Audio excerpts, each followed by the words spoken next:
윤석열 대통령 당선 참 아이러니한 일이다. 문재인 대통령이요. 한 언론과의 대담에서 이런 표현을 썼더라고요. 조국 전 법무부 장관과 검찰개혁에 협력할 수 있을 걸로 생각해서 발탁했다. 이런 취지의 얘기도 있었고요. 네, 그렇습니다. 네. 질문의 요지는 어쨌든 윤석열 검찰총장을 임명했는데 지금 상대당으로 대통령이 당선된 것에 대해서 어떻게 생각하느냐에 대한 답으로 이렇게 됐고요. 충분히 현 문재인 대통령 입장에서는 아이러니하다라는 어떤 소회를 밝힐 수 있는 상황이겠지요. 그런데 자신이 생각했던 건 어쨌든 그러면 지지자들이 계속 물었고요. 죄송합니다.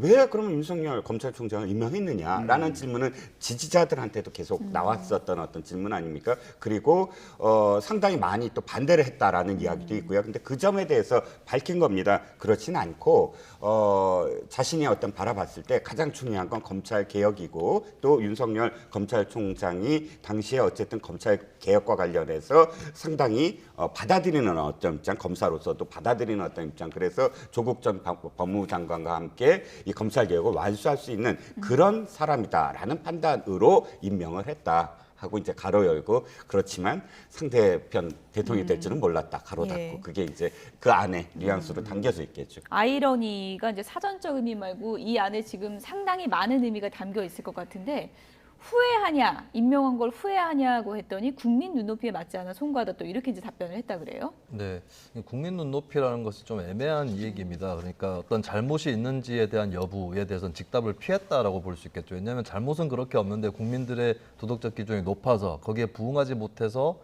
죄송하다라는 의미로 해석될 수도 있기 때문에 아직까지 이제 명확하게 어떤 문제가 있었다라고 밝히는 그런 수준은 현재로서도 아니다라고 볼 수 있겠습니다. 전반적으로 이날 대담에서 이제 윤석열 당선인이라든지 조국 전 장관 이쪽에 대한 주제가 메인 주제로 주어졌는데 현재로서도 명확하게 어떤 것이 잘못되었다 이렇게 답하는 태도는 아니었다라고 볼 수 있겠고요.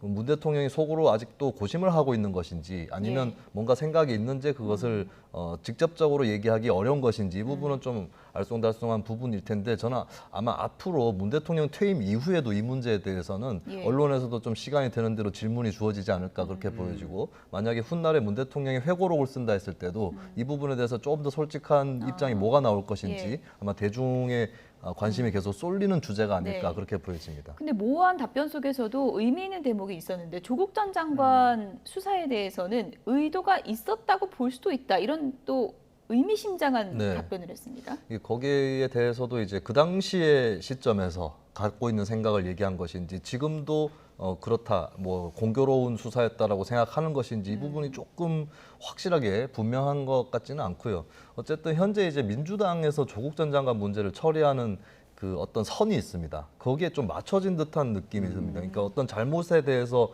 부인을 한다거나 그런 것은 아니면서도 그때 수사에 대해서는 좀 문제가 있는 건 아니었느냐 이렇게 얘기를 하는 것이 일반적이거든요. 그러니까 조국 전 장관에 대해서 어떤 위법 사실이라든지 이런 것들을 정면으로 거론하기보다는 불공정 문제 그리고 국민들의 눈높이에 맞지 않았다 수준 이 정도까지 인정을 하고 그러면서도 이제 검찰 수사에는 문제가 있었던 거 아니냐 이렇게 하는 것이 이제 민주당이 현재까지 취해왔던 어느 정도의 이제 매뉴얼과 같은 것이었습니다만 그것이 이제 문재인 대통령이 생각하고도 동일한 것이다라는 게 이번에 또 밝혀진 것 같습니다. 네. 그러면서 또 아직 단정하지는 않겠습니다. 이렇게 얘기해서요. 해석 여지를 좀 남긴 게 아닌가 이런 생각도 들었습니다. 자, 그러면서 어제 나왔던 얘기 중에 기자간담회도 있었어요. 어제. 네네. 마지막 출입 기자단. 그렇죠. 여기에서 이제 5월 9일 오후 6시에 청와대에서 퇴근한다. 예. 이렇게 밝혔는데 윤석열 당선인 측에서는 이제 5월 10일에 취임식을 하면은 청와대를 바로 개방한다 이런 계획인 거죠. 이 부분도 좀 짚어보죠.